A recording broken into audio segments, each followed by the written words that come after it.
नमस्कार, मी पंजाब डक. आज आहे 26 एप्रिल 2026. तर शेतकऱ्याला एक अंदाज देणार आहे. मी माझ्या शेतामध्ये या ठिकाणाहून आता नेमका एप्रिल महिना आहे ना, आता नेमका आता पाऊस अवकाळी खूप पडला, काही भागात झाला आणि काही राहिला. तर आता शेतकऱ्याचा प्रश्न की हे आता उष्णतेची लाट कधीपर्यंत राहणार आहे. तर राज्यातल्या सर्व शेतकऱ्याला सांगू इच्छितो की राज्यामध्ये आता उद्या 27 एप्रिलपासून राज्यात चांगली तीव्र उष्णतेची लाट येणार आहे. काही ठिकाणी 40 अंश, 41 अंश, 42, 43, 45, काही ठिकाणी 47 आणि एखाद्या जिल्ह्यात मात्र 48 अंशापर्यंत राज्यात उन्हाचा पारा जाणार आहे. म्हणून हा अंदाज सर्व शेतकऱ्यांनी लक्षात घ्यायचा. म्हणून राज्यातल्या सर्व शेतकऱ्याला सांगू इच्छितो की तुम्ही काय करा, आपण आपल्या पाळीव प्राण्याची, लहान मुलाची, वयोवृद्धाची काळजी घ्या. त्यांना उन्हामध्ये फिरू देऊ नका. म्हणून हा अंदाज सर्व शेतकऱ्यांनी लक्षात घ्यायचा. म्हणजे राज्यात सांगायचं झालं तर सध्या तरी आता 10-15 दिवस पावसाचं वातावरण नसणार आहे. म्हणून राज्यातल्या सर्व शेतकऱ्यांनी अंदाज लक्षात घ्यायचा. तीव्र उष्णतेची लाट पूर्व विदर्भ, पश्चिम विदर्भ, दक्षिण महाराष्ट्र, उत्तर महाराष्ट्र, कोकणपट्टी, खानदेश या सगळीकडं चांगली उष्णतेची लाट राहणार आहे. म्हणून हा अंदाज लक्षात घ्यायचा. कोकणपट्टीमध्ये देखील 38, 39, 40 अंशापर्यंत तापमान जाणार आहे. म्हणून कोकणपट्टीतल्या शेतकऱ्यांनी हा अंदाज लक्षात घ्यायचा. उत्तर महाराष्ट्रामध्ये काही ठिकाणी 44, 45 अंश, 46 पर्यंत जाणार आहे. म्हणून उत्तर महाराष्ट्रातल्या उत्तर महाराष्ट्रातल्या नाशिक जिल्हा, नंदुरबार जिल्हा, धुळे जिल्हा, जळगाव जिल्हा त्या शेतकऱ्यांनी हा अंदाज लक्षात घ्यायचा. कारण की तिकडे देखील 45-46 अंशापर्यंत पारा जाणार आहे. म्हणून हे देखील अंदाज लक्षात घ्यायचा.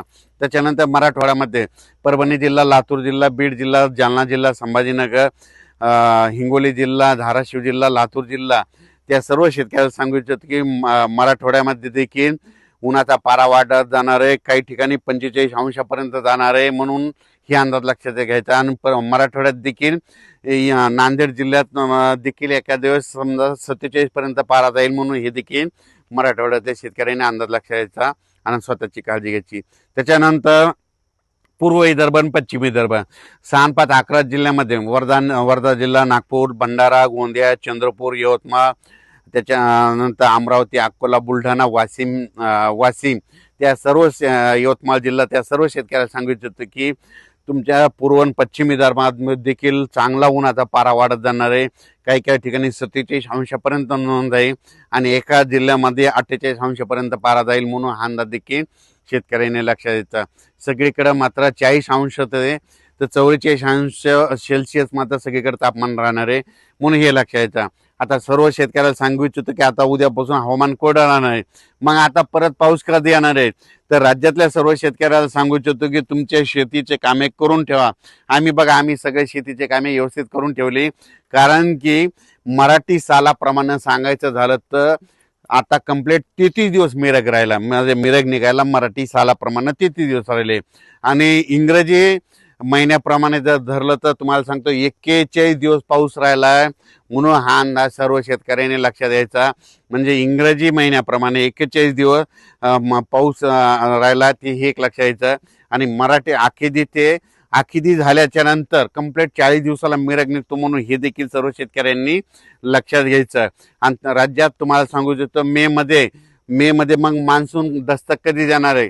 तुम्हाला सांगू इच्छितो 15 मे ते 20 मेच्या दरम्यान अंदमान बेटावर मान्सून दस्तक देणार आहे. म्हणून हा अंदाज खास करून मराठवाड्यातल्या संपूर्ण महाराष्ट्रातल्या महाराष्ट्र असो, कर्नाटक असो, मध्य प्रदेश आणि जे काही राज्य त्या जिल्ह्यातल्या सर्व शेतकऱ्याला सांगू इच्छितो की तुम्हाला सांगू इच्छितो की मान्सून अंदमान बेटावर 15 मे ते 20 मेच्या दरम्यान दस्तक देणार आहे. म्हणून हा अंदाज लक्षात घ्यायचा.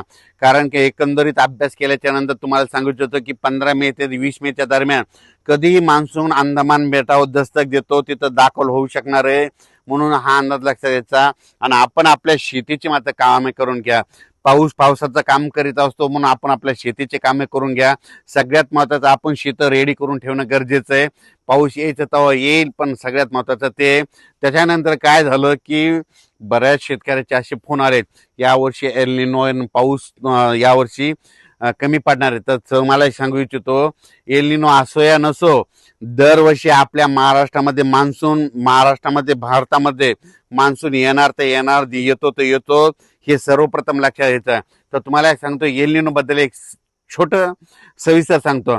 तुम्हाला सांगतो एल निनो कधी उद्भवतो, डिसेंबर महिन्यामध्ये उद्भवतो. आणि डिसेंबर महिन्यामध्ये आपल्या इकडं थंडी असते.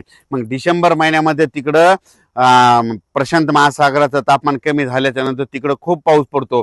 पण तुम्हाला एक सांगतो डिसेंबरमध्ये आपल्याकडे थंडी असते म्हणून त्याचा काही अर्थ इथे संबंध नाही. तर तुम्हाला एक सांगतो, आता तुम्हाला सांगतो इंग्रजी महिने कधी सुरू होता, जानेवारीला महिना सुरू झाला, जूनमध्ये पाऊस सुरू झाला आणि एल निनो डिसेंबरमध्ये उद्भवलाय. मग याचा अर्थ तुम्हाला सांगतो पुढच्या वर्षी डिसेंबरमध्ये एल निनो कसा राहील त्याचा आधीच आपल्याला भाकीत लावणं शक्य नसतं. म्हणून तुम्हाला सांगतो भारतीय हवामान प्रणालीमध्ये मान्सून दरवर्षी त्याच्या वेळोवेळी येणार ते येणार येतो तोच येतो. पण यावर्षी कसं असं तुम्हाला सांगतो, हे ग्लोबल वॉर्मिंगमुळे वाढत्या तापमानामुळे काय झालं, निसर्ग 22 दिवस पुढे सरकाला, थंडी 22 दिवस पुढे सरकली, उन्हाळा 22 दिवस पुढे सरकाला. लहान मुलाला जरी विचारलं तर पाऊस कधी येणार, तो म्हणतो 7 जूनला येणार.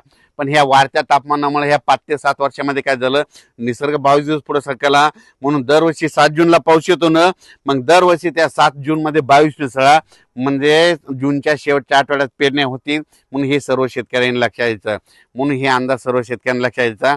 यावर्षी तुम्हाला सांगतो हे सगळ्यात चांगलं आलंय. कशामुळं, यावर्षी म्हणजे खरीपात पाऊस कमी असला की पिकं चांगले येतात. खरीप बी चांगलं येणार आहे आणि रब्बी चांगलं येणार आहे. रब्बी मध्ये कशामुळे चांगलं येणार आहे, कारण की यावर्षी परतीचा पाऊस चांगला पडणार आहे. म्हणून यावर्षी रब्बीचं पीक देखील चांगलं येणार आहे. म्हणून शेतकऱ्यासाठी चांगलं साल राहणार आहे. म्हणून तोपर्यंत शेतकऱ्यांनी शेतीची कामे करून घ्यावी. आता उद्या 27 एप्रिल पासून चांगला उन्हाची तीव्रता वाढत जाणार आहे. म्हणून स्वतःची काळजी घ्या, वयोवृद्धांची घ्या आणि विशेष म्हणजे पशुधनाची काळजी घ्या. अचानक वातावरणात बदल झाला तर उद्या एक लगेच मेसेज दिला जाईल. धन्यवाद.